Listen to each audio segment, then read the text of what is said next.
Today I am going to be doing prep for the Lost Tomb of Khaem. It is in the Out of the Abyss module. Basically I'm just going to be covering, what I'm prepping, monsters, design. If I have to tweak some things for the players, for my own players, so be it. And yeah, so hopefully this interests you, and we might as well begin. So, the Lost Tomb of Khaem, it's basically an old tomb from the half-elf sorcerer Sis. She was entombed here she was entombed here. She was from Netero. Okay, yeah, so obviously then when the spell plague hit and the floating cities collapsed, yeah, the tomb ended up falling into a crevasse, and she ended up in the Underdark. And not that my players know this, but she has risen again due to the demonic presence now all over the Underdark, or soon to be. So basically at the moment my party is split. I have most of my players are together in one group with all the NPCs, and another player is on their own. I run a solo session with him, and yeah, so basically this is where they're going to meet and essentially get to know each other and hopefully work together and not die. So as you see here, it's pretty standard small dungeon, first level. Just you walk in through the door here, push door. Is there anything about it? Each door is 10 foot by 10 foot, solid marble, beaten bronze turned green with age. Oh, it turns and pivots on a central axis. Ooh, that's going to be interesting for some of the NPCs. They're not going to fit through. The doors also have DC strength. Yeah, okay. No light. Only one of my players need to worry about that. We have adjusted to that. Ceilings 15, halls 10, chaotic magic. Ooh, so they have to roll on the wild magic when they cast spells. Oh, that'll be fun.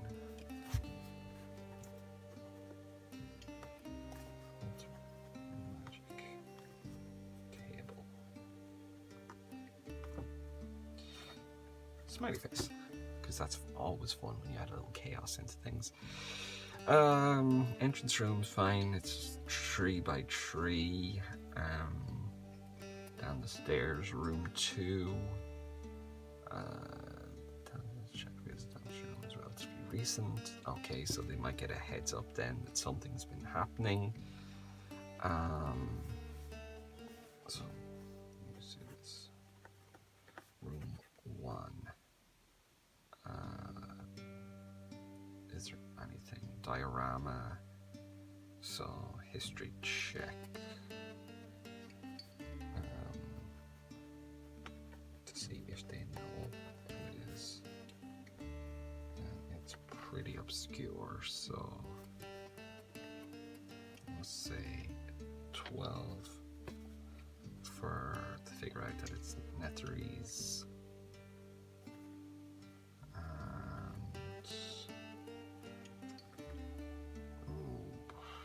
Let's say an 18 to figure out who the person is depicting.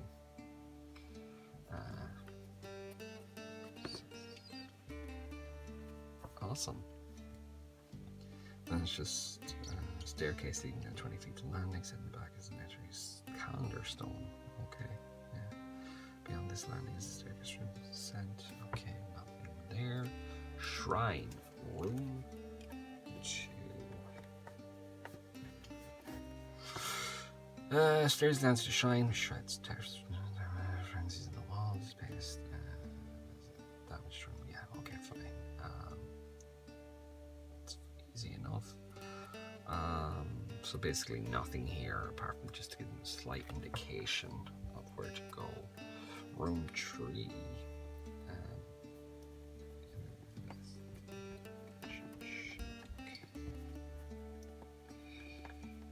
And yes, while I can use computers and iPads and phones and everything else to keep notes, I much prefer doing pen and paper. It is more satisfying that way. Room 3 was more interesting. Yes. Forcer sarcophagi.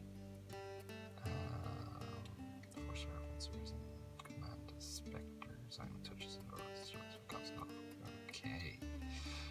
So basically, you have to just touch or interact with them. They automatically get attacked. Let's see. Specters. They're not under undead or anything like that. I'll just go to the back just to make sure.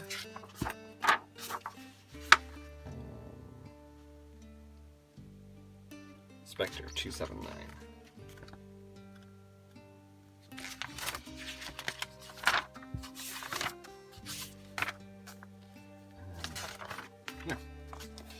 Let's see, challenge rating 1, corporate movement, sunlight sensitivity, life drain, +4, 5, 3d6 necrotic, 10 constitution, or reduce max.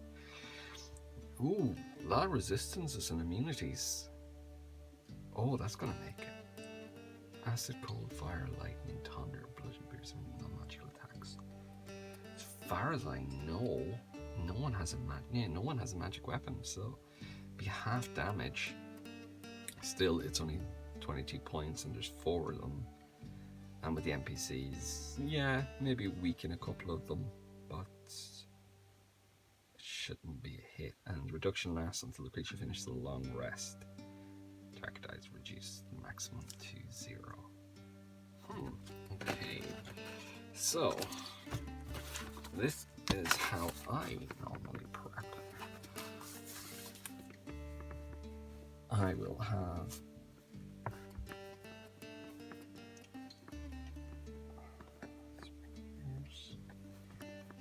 page 279. Perfect. Oh, excuse if you see a cable coming in and out of the camera. My apologies. I'm trying to keep it away. Jesus, stats.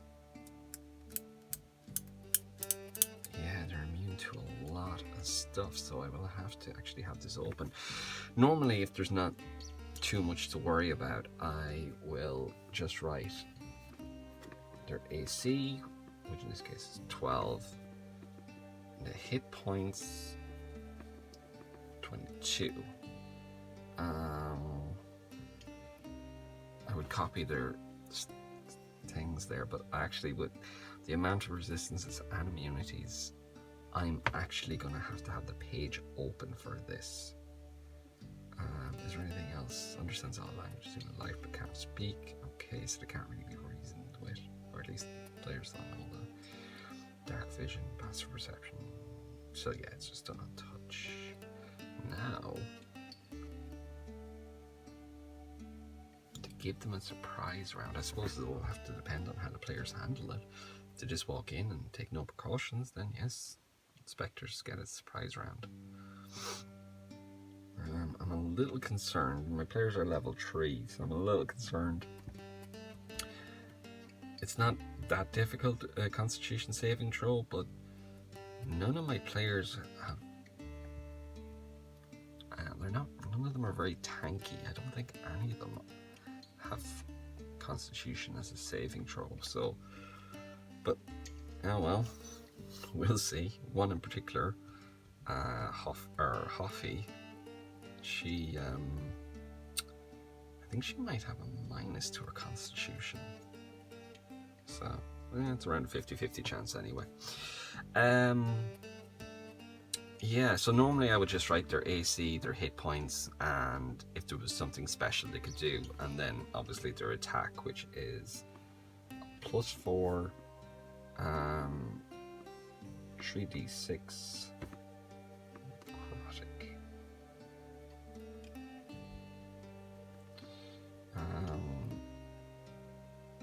And yeah,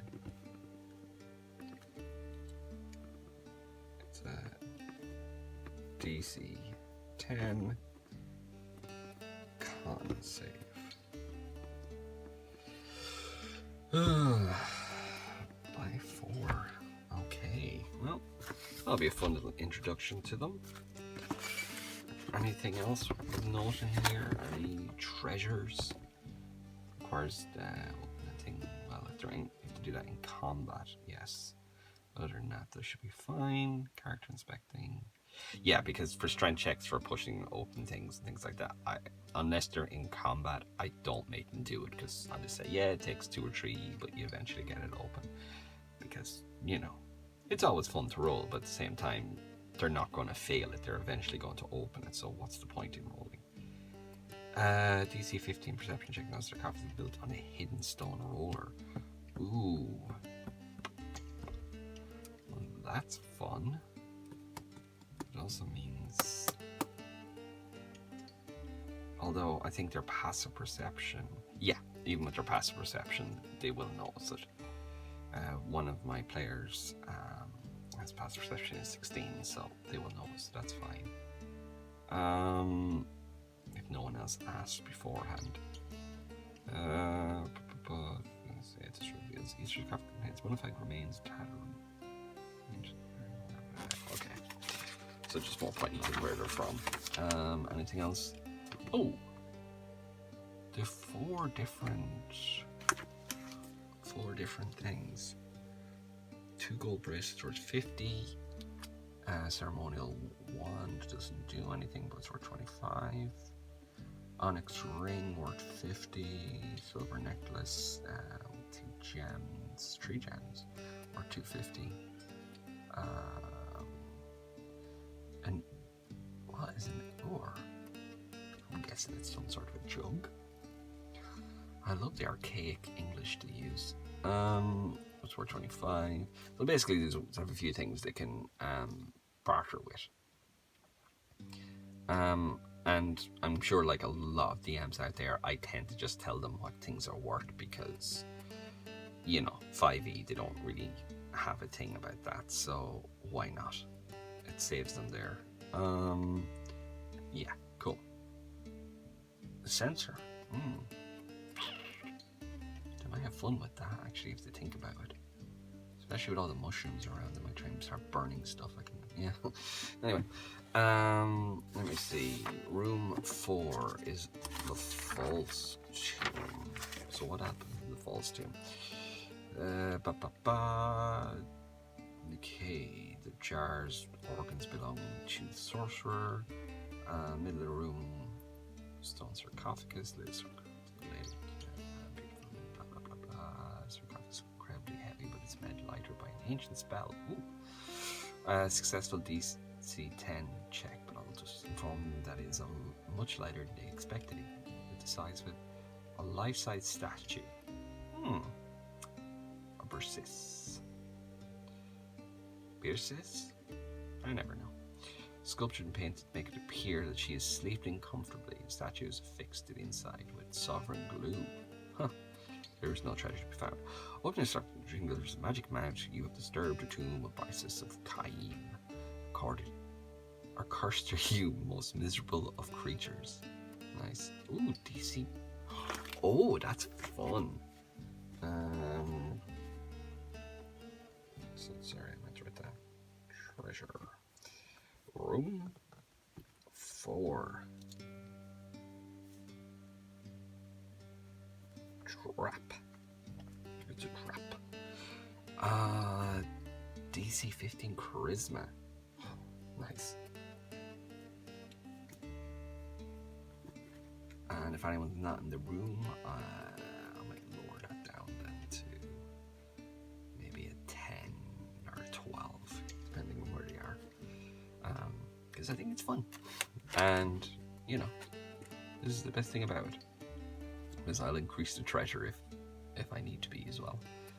Great thing about DMing and D&D, isn't it? Everything's just guidelines and not rules. Let me see. They can only repeat the saving throw every 24 hours. Oh, that's. Ooh, okay. Maybe I won't put it outside the room then. That's a bit harsh. I thought it was going to be for an hour. Disadvantage to attack rolls and saving throws. Charisma saving throw. Or this and then attacks and saving throws. Okay, no. If the rate is destroyed, perfect. Sorry, I should really finish reading these things. And usual remove curse, blah blah blah. But yeah, if they leave the tomb, that would be fun. Okay, so I can increase it. True tomb, which they'll probably go to first, knowing my luck. Oh, so what happens then? Oh, the magic bout is destroyed as well. Okay, perfect. See, they think of everything. And in low, blah blah blah, room 5. Or 2 true.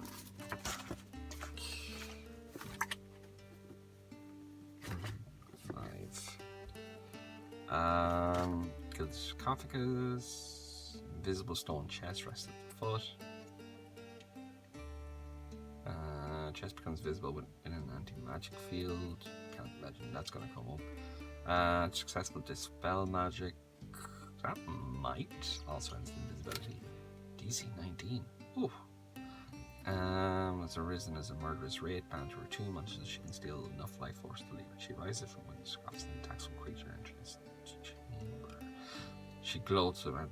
Okay, that's going to be a bit fun. So she gloats with characters that will free her from the prison. And her victims will serve her even in death, unless she can't one in the room in which she attacks the characters here. The telepathic voice of first call to them. Service, I can help you. I've never actually used a sentient weapon before in any of my campaigns. Well, I mean, of all the NPCs, anyone who's familiar with Out of the Abyss, they love them some NPCs. So, guess I get to work on that. Inside Soul sarcophagus, magic sword called Dawnbringer. Okay, lots of gold and silver. Necklace of fireballs. Oh yeah. Wow. This is pretty. This is really, really good. Let me see. I might have to bump up the rate.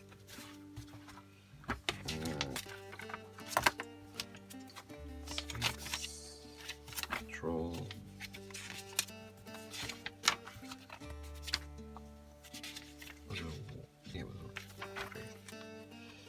Okay. Challenge rating 5. Again, a lot of resistances. Immune necrotic poison. Immune charm poison. No, sorry, charmed, exhaustion, grappled, paralyzed, petrified, poisoned, prone, restrained. Not stunned. But yeah, my monk isn't high enough for level yet.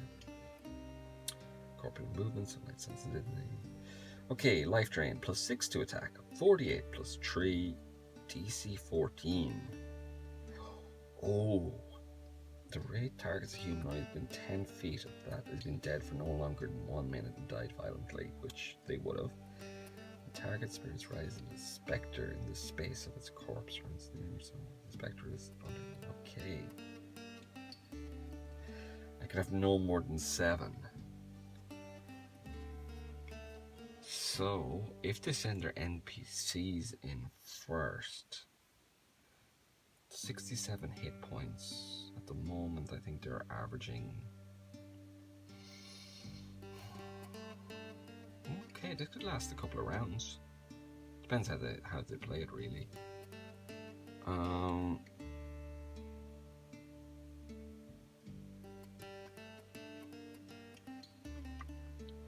She's a wraith. I'm trying to think how we can play this. So if we look at the tomb. It's just a ladder leading down here. There's a sarcophagus, so I would assume she would be floating around. technically, I don't know what's... Would they see her or not?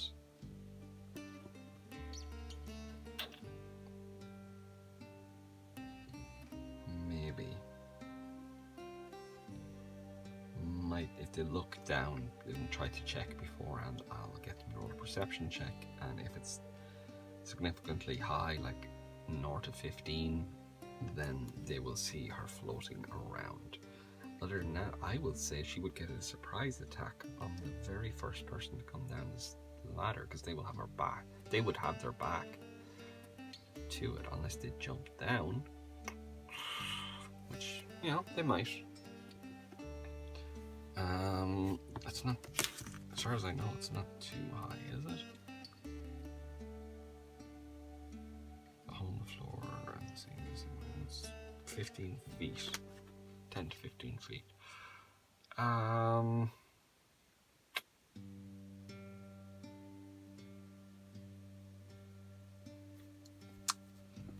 Yeah, I guess, unless they're extremely smart about it, she's gonna get a surprise attack, which could do 48 plus 3, so, what's that?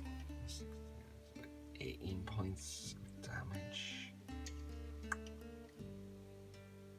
Jesus. But she doesn't have multi-attack though, does she? No. Okay. Well, it's enough to take out an NPC in one hit, but...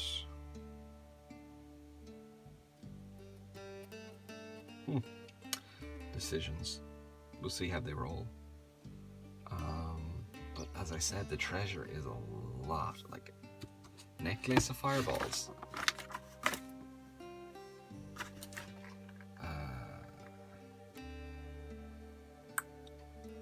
A sentient sword, necklace of fireballs.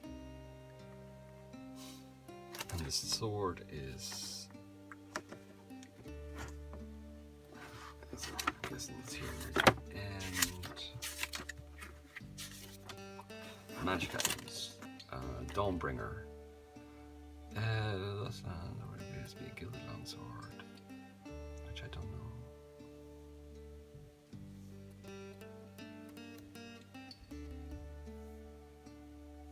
Has all the properties as a sunblade. Great. So that tells me to check the appendices, and the appendices tell me to check another book. Love that. Once used, this can't be... Oh, you can cast less restoration with it. Sentient sword can speak, read, understand, communicate as well. Neutral good.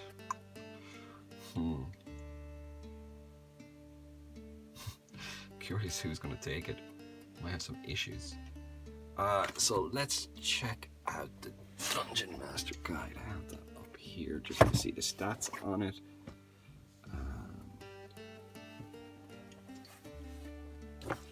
Let's see, Chapter 7. Well, there we go. I'm guessing it's here. And it was called the Sunblade, wasn't it?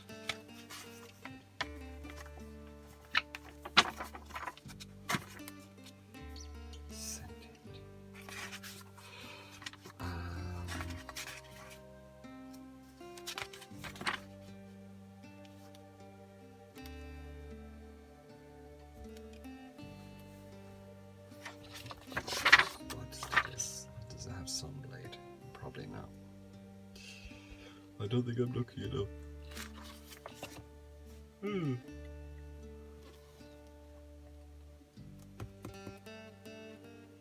Where? I'm missing this. Ah, here we are. I had the page open. Sunblade. While grasping this hilt, you can use a bonus action to cause the blade of pure radiance to spring into existence, or make the blade disappear. While the blade exists, the magic longsword has the finesse property. Ooh. Oh, this would be fun. If you're proficient with short swords or long swords, you're proficient with the Sunblade. I have a drow monk. Oh. Gain a +2 bonus to attack, so it's a +2 blade. Deals radiant damage instead. And when you hit an undead with, target takes takes an extra 1d8. Oh. Let me see. My player is playing a drow, but as far as I remember, the drow.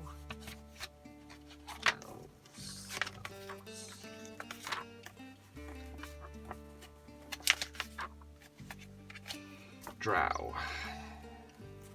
Are the elves? Let me see. Elf trait.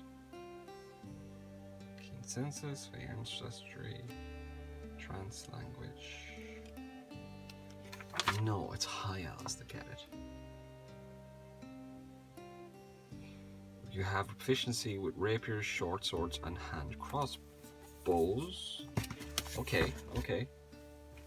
I think it said something about blades exist in magic long blade. If you're proficient with short swords or long swords, you're proficient with the sun blade. Oh, that would be fun. So level 3 monk who can use sunblade and do radiant damage, but I wonder now. Will I give him the short sword stats or the long sword? Fuck it, it's too cool. I'll give him the long sword, which is a 1d8, 1d10, if I remember correctly. Player's handbook.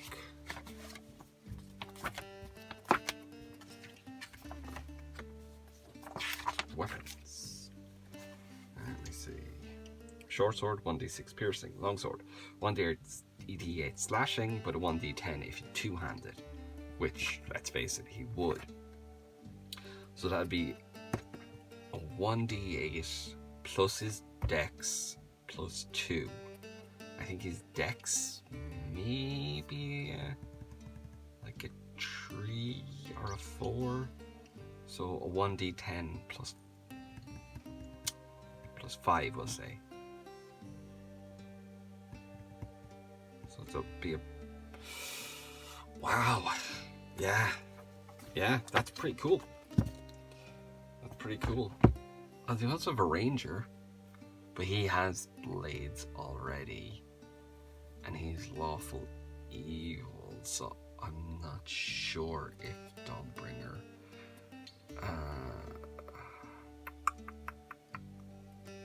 it's a neutral good, I don't think.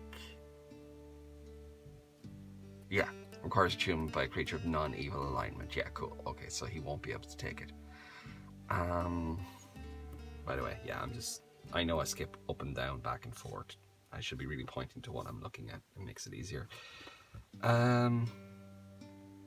Yeah. So if Gould tries to take it, which I can imagine he would, I'll have it say... Yeah, I'll have to tell the party that there's one among you that may wield me, but, you know, you have chosen poorly, essentially. Vexer could... No, but what's the point? They have a packed weapon, so they're not going to use it. I think Leonard, the monk, would probably suit him best. Hoffy, the bard, probably would have no interest in it. And Talia, our sorcerer, no, she'd have no interest in it anyway. So yeah, probably Gould would probably try to claim it. He's a ranger, and he he lost all his gear at the first session. So he's trying to catch it back. He wants it back, but as I said, lawful evil, so that won't work. I think Vexer's alignment is neutral, but maybe he's evil too. Huh? Maybe no one can use it. They might give it to an NPC. Who knows? I love this. I love speculating. They'll probably do something completely random. Probably sell it for magic beans. Who knows? Anyway, so the Wraith. Back to what I was getting at. Is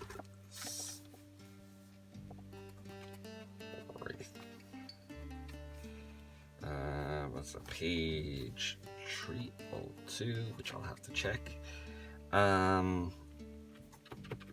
AC 13 and hit points 67.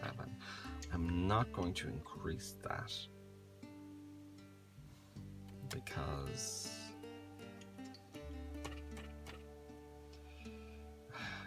I worry it would be too difficult. It's a challenge rating 5. There is a lot of NPCs in the party. There is, in total, including NPCs and players, I think there is 8 or 9 of them. Actually, I'd have to check my actual notes because I think there's 8 or 9 of them. So they should, if they all manage to get down there, well, obviously the sentient gelatinous cube won't be joining them because it won't be able to fit. By the way, gelatinous cube, my favorite NPC of all time. So much fun to play. He's just, so, well, he, she, they don't have a gender. So lovable, so happy just to be there, talk to people and meet people. They still, I think my players still believe it's a trick of mine that it's, you know, the gelatinous cube is going to betray them because they've already been betrayed once. But no, I really enjoy playing. What did we call him? Gobbledygoo. He's a lot of fun. Yeah, it's bound to its tomb, so it can't leave, but it could disappear inside the sarcophagus if it started to take actions. I'm wondering, should I give it a legendary action or like a bonus action to attack, like a wail or something, a shriek, a bit like a banshee, because they should have no problem hitting it with an AC of 13, but the sorcerer won't be able to get off a lot of their big spells. The warlock will probably go melee, monk will be melee, Gould, the ranger, will be melee. Hoffy will probably not even come into the room. Sorry, Hoofy. She just spells it Hoffy, but she calls herself Hoofy. Probably won't come into the room, but we'll shout encouragement from up above. Or we'll go into the room first and die, one or the other. No, I think with this creature, I think I will leave it as is. If I think they're just going to wipe the floor with it, I might give it a bonus action wail that, you know, DC 10 con check or something. Well, it depends. No, if they've hit the magic mount already, I'm not going to, but if they haven't, then I might use that as a bonus action instead. We'll see, just to kind of get the most out of the tune, because I think it's quite cool and I like using all the bits. No waste. And treasure, oh, wow. Treasure, I'm just going to have to go through it with them because that's it's quite fun.